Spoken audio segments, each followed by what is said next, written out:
So as we continue our series, what do you like? Do you know what you like? What do you like, the Enneagram and Christian discipleship? We come to the personality type 4, which can be known as the Individualist, can be known as the Romantic, maybe the Dramatist. I remember, I've been doing a bit of singing this morning, and I remember one of the songs, Jesus, Lover of My Soul, and singing it. This was, I hasten to add, about 20 years ago. And the words are something like, it's all about you, Jesus.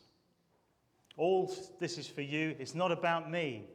And I was caught up in worship at Upper Beeding Baptist Church, and I was lost in worship, and I heard these words coming out of my mouth. It's all about me, Jesus, and not about you. Shock, horror. And I'm not the only one who's done that. What was going on there? Well, we're talking about the ego, the I that in Christ we are to put to death and have Christ on the throne, us live out of the essence, the pureness of who we are, rather than the selfishness, the ugliness of the ego. But it's interesting, the ego's always there, but it can come out in different ways. That was an unconscious way that some of that was coming out. My selfishness, my self-centeredness, my thinking actually going through the motions maybe on that day. I wonder if you've done that. I wonder how your ego is. I wonder how aware you are of your ego. When it comes to the Enneagram series, I wonder if you ever think, well, I've worked out my number. I'm not interested in any of the other numbers. Because you see this quite a lot, and I did it quite a lot. You work out the number that you think you are, so you just read up on that number, and you can get an insatiable appetite to work out what that number is, so you can learn about yourself. That's okay. But this clever, ugly thing called the ego can bounce back and take over. And sometimes even good tools like the Enneagram can become, it's all about me. The encouragement for all of us is to keep open ears, open heart when we go through each of the different numbers Sunday by Sunday. Different reasons for doing that. Jesus reminded us the most important part of the law, to love God and to love others as you love yourself. So, yes, it's good to explore the self and to work through the ego and get to the essence of who we are and recognize the goodness that in Christ is in each and all of us.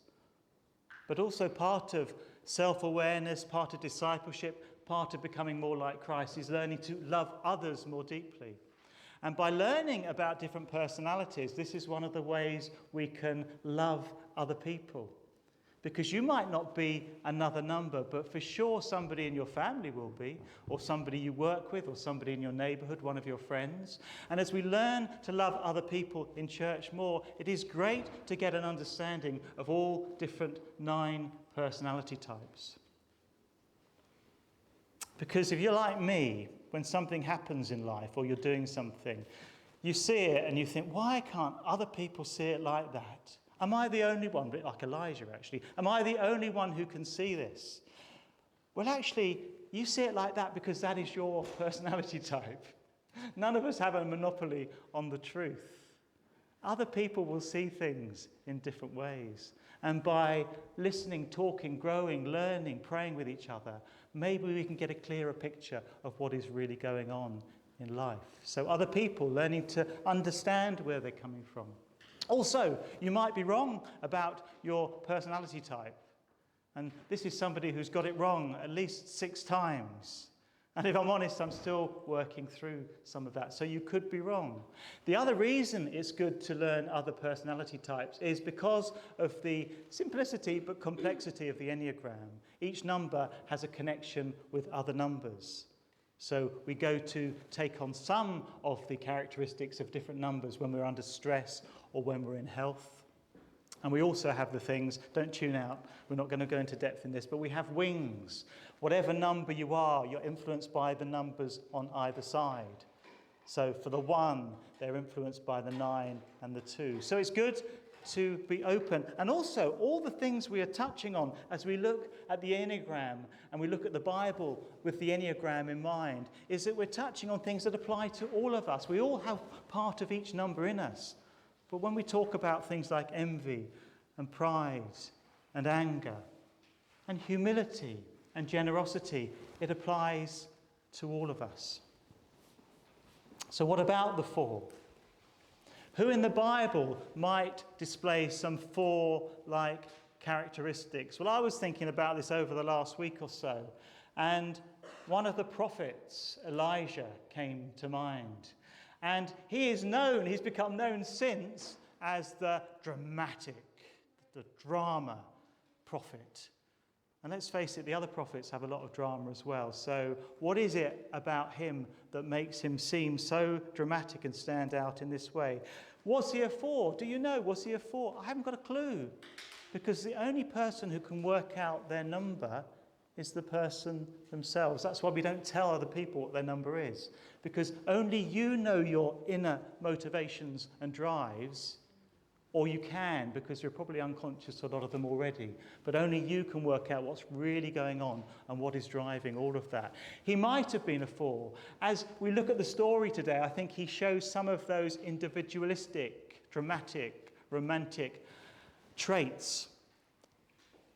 I find it intriguing that he might have been able to work out what number he was. Because the Enneagram, apparently, could be up to 4,000 years old.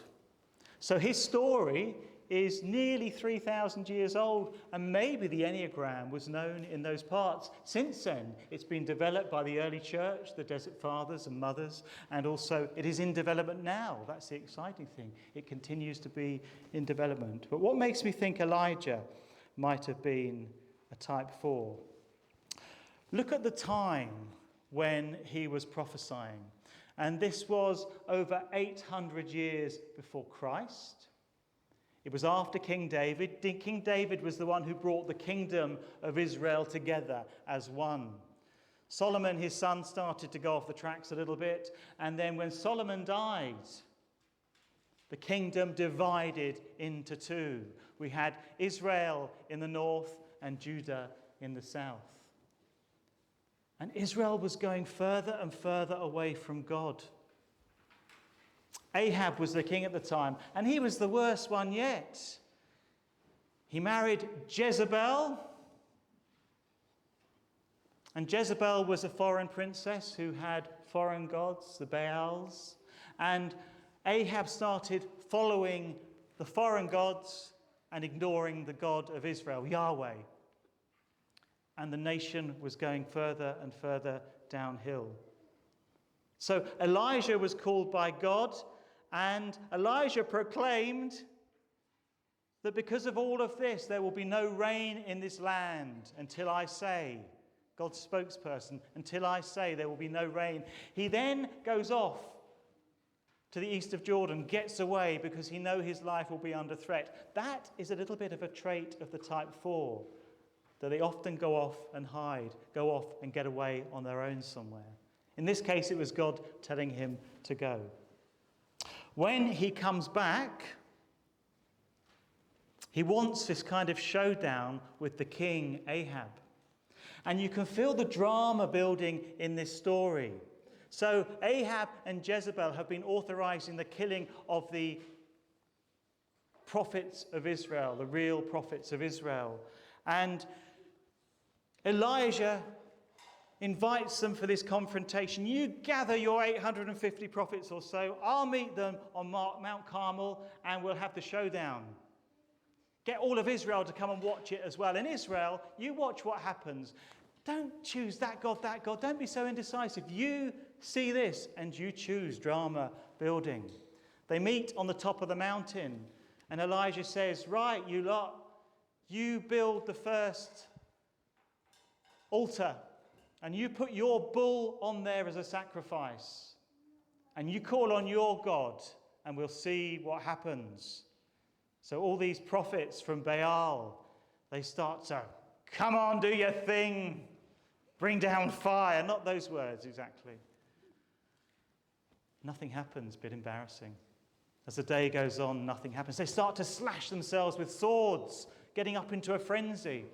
And Elijah starts to take the mickey and says, oh, maybe your God's on holiday then. Maybe your God's asleep. But nothing happens. And then Elijah, it's his turn. The one prophet. He says, I'm the only one left. That's a little bit for as well. It's only me, this individualist. I'm left on my own. I'm in this world on my own. But he does his thing. And they build the rocks, they build the wood, they put the bull on, and then he adds to the drama. He says, oh, hang on, pour loads of water on the offering. So they get these jars of water, soak the offering, not once, not twice, they keep on, build a trench around it, and fill that trench with water. My God can do this, and water can't stop him. And then he prays and calls to God. And the one true God, fire from the heavens, and burns up the offering. Very dramatic. And not only that, a little while after that, the rains that were promised, they fall as well. So Elijah is on this mountaintop, this high, this dramatic high. But listen to what happens next. Word gets to Jezebel through Ahab.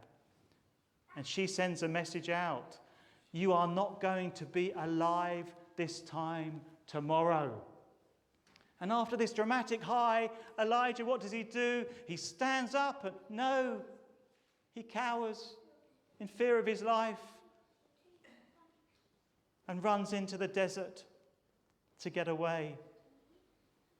He's depressed. He's down. He falls asleep. He prays to God. Just let me die. Again, the highs, the lows, something that, as we will look at this morning, something that can be familiar to the type 4, the individualist. But God, in God's grace and mercy, doesn't tell him to snap out of it, but sends an angel to provide the basics like food and water. And then eventually the angel says, go on your way. It's 40 days and nights, and you've got a journey ahead of you to Mount Horeb, which is possibly the same as Mount Sinai, where the Ten Commandments were given originally. So he gets up and he goes on this journey on his own. Again, this very individualist thing, goes and then finds a cave in the mountain, gets into the cave, very 4-like. If you know a 4, if you are a 4, or traits of 4, often go off into their room, away from the world, often go off into their home if they have one, away from the world. So Elijah is in the cave, and there's a conversation with God. And Elijah says, things ain't what they used to be. Israel's gone astray. They don't follow the covenant. This is something of the 4-ness. They often have a longing for how things were, a longing for something from the past, or a longing that something good will happen in the future. And then he utters these words, and I'm the only one left. Again, feeling that it was all down to him. He was the only one who was staying faithful. God says, go out, come out of the cave. Go out onto the mountain. He goes out on the mountain because God is about to pass by. And we hear again the drama, the wind. But God isn't in the wind. We hear the earthquake. But God isn't in the dramatic earthquake. And then the fire comes. God isn't in the fire. Followed by a whisper, like a breeze. God is in the ordinary, the gentle. God can be in the miraculous, the dramatic, the mountain high. But the beauty of this is God can be in the ordinary, the gentle. Something that we all need to know, but also something that the type 4 is good to learn as well. And now, God hasn't poo-pooed his emotions and where he's at, but now he's ready for the truth. You're not the only one. I've reserved 7,000 faithful people in Israel. You're not the only one. And then gives him something to do. Go and anoint Elisha and others.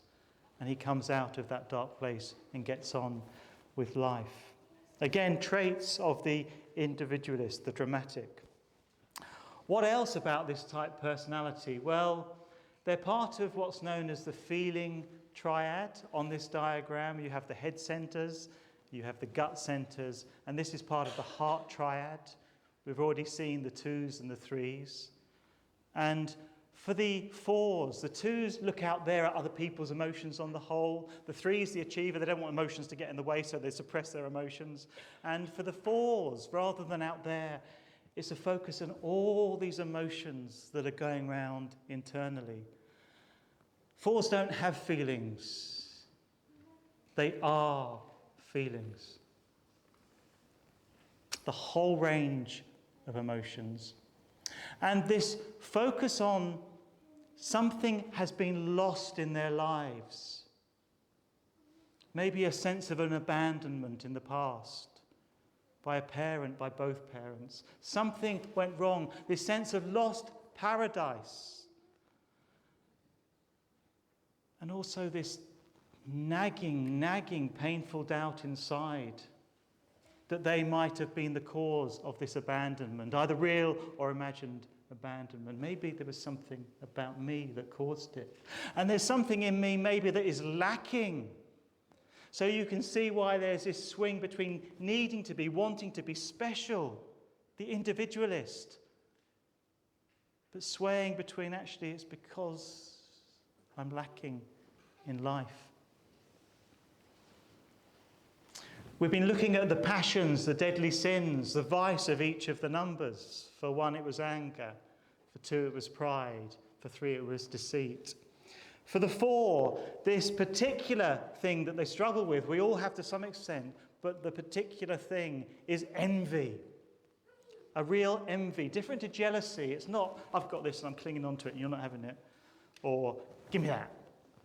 But envy in terms of they look upon others in life and it reminds them of what they're lacking, what they're missing, what they've lost, what has abandoned them. So if they see a couple walking hand in hand down the street, it's not, oh, I wish I could go out with him, or I wish I could marry her, but they see that love and this longing inside. Oh, I'm missing that love.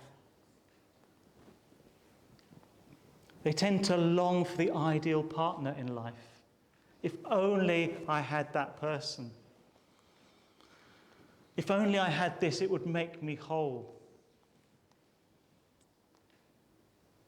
In health, they will go to the helpful, healthy side of the 1, and they can start to look outside rather than at the feelings and become more objective. When they're unhealthy, they can go to the more unhealthy side of the 2 and find somebody and get into this kind of codependent relationship and introject, that's their defense. They take on, they believe, they live out some of the characteristics of that person. Or, when things go wrong, they take the blame for what's going on in the relationship. Can you feel the emotion? Can you feel the struggle? That familiarity, in particular with melancholy. That slight depressive feeling. But it's a bittersweet thing for the 4 type because whilst it's painful, there's something enjoyable about it as well. It might sound very strange to some of you, but there's something about that melancholy that is sweet.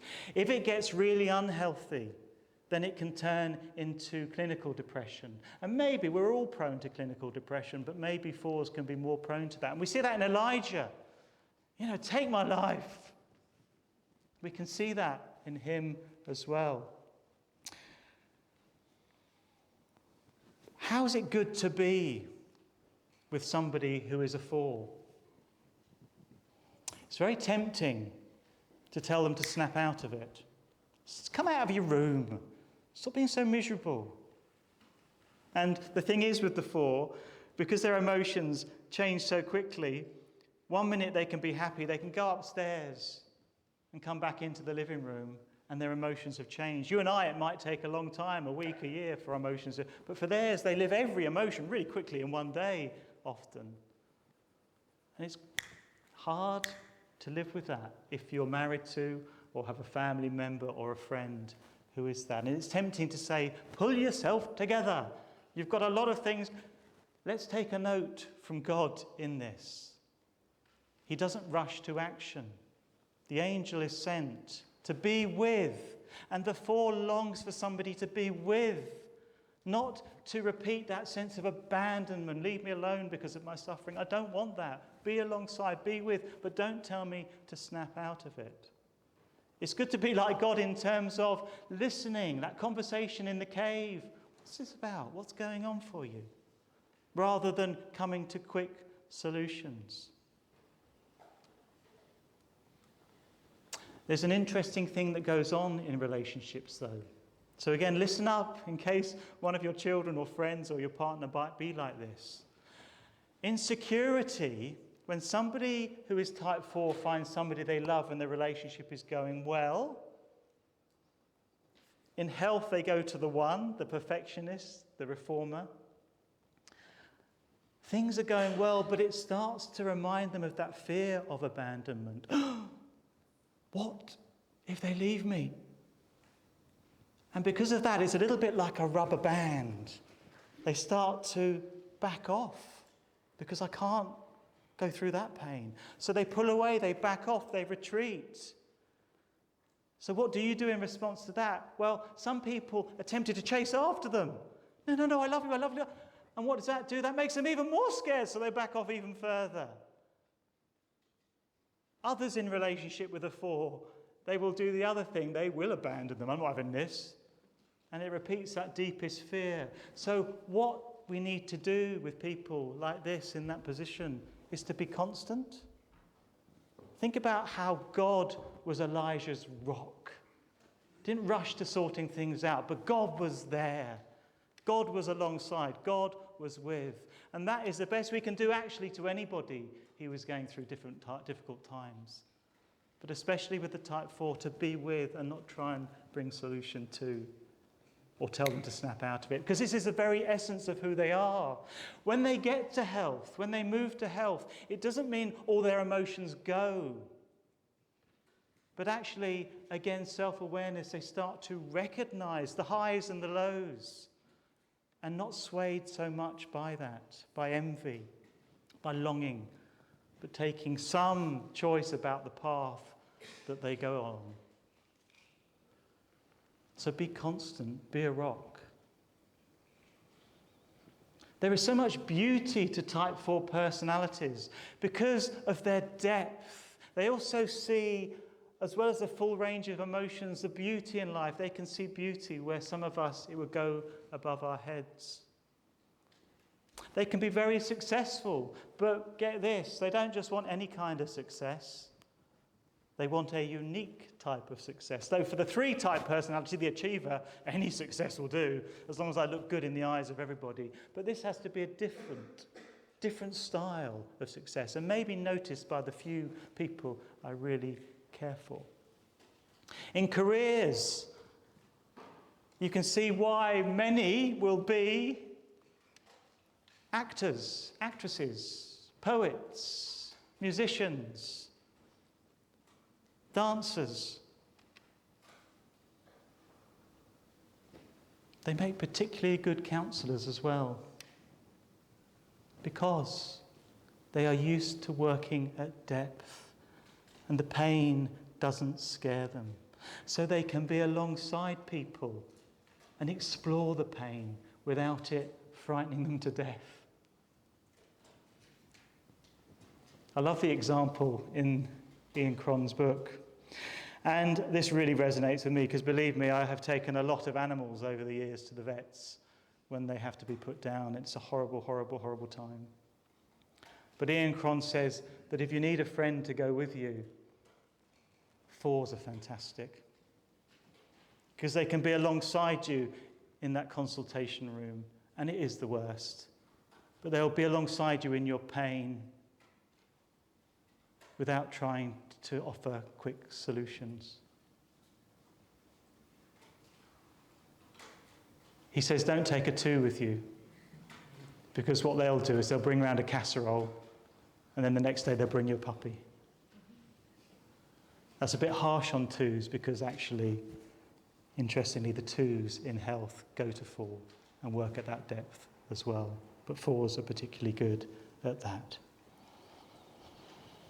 Think of the mountain Elijah was on. Think of the wasteland, the ups and the downs. Again, for the fours, the place that they have to learn, they're invited to learn, is a place of what's called equanimity, balance.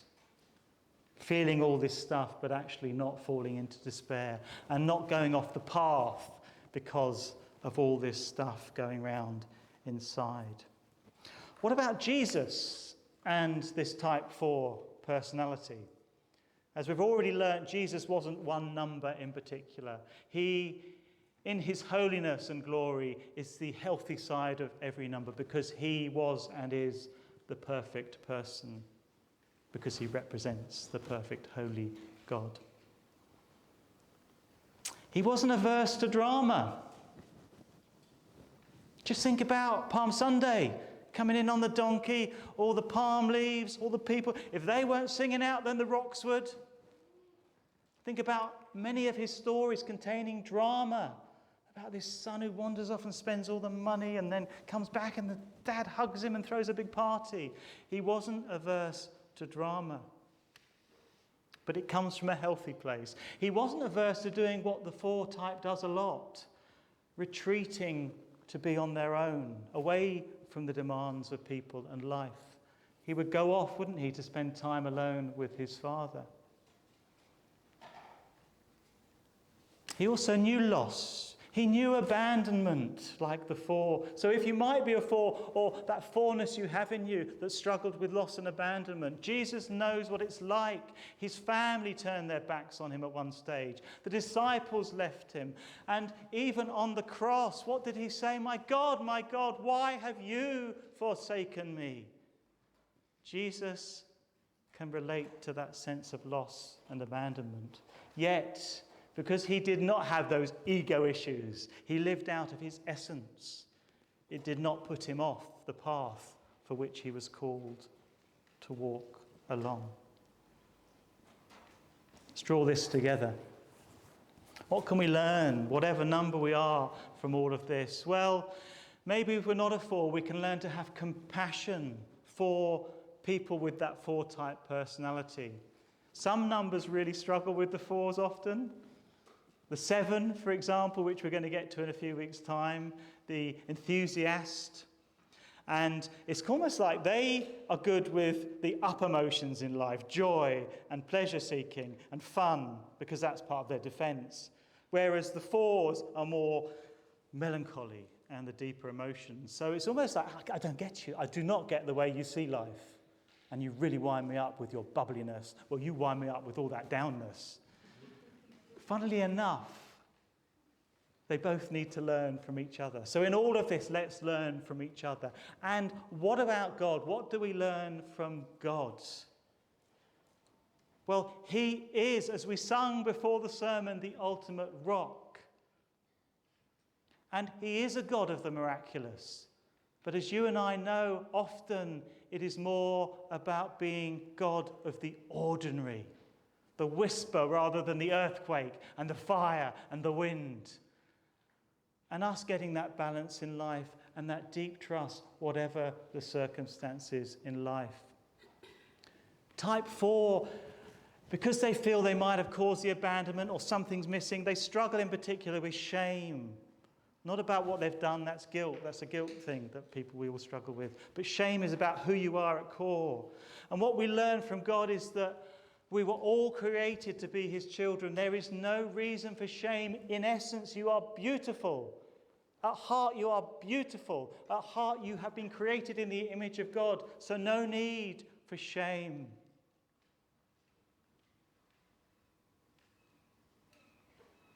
And you don't have to make out you're special like Elijah. It's only me. Or the 4. In their insecurity, wanting to stand out by their dress sense, often black, often very unusual, often, I just threw this on when they didn't. They've taken a long time in their presentation. But they want to stand out by their type of success. We don't need to make ourselves special because whoever we are, in God's eyes, we already are. Isn't this fantastic? God's fantastic. The Bible's fantastic. The tools he gives us to grow more like him, and I suggest the Enneagram is really, really good, because it helps us to do this really important thing in life. Love God, love others as you love yourself.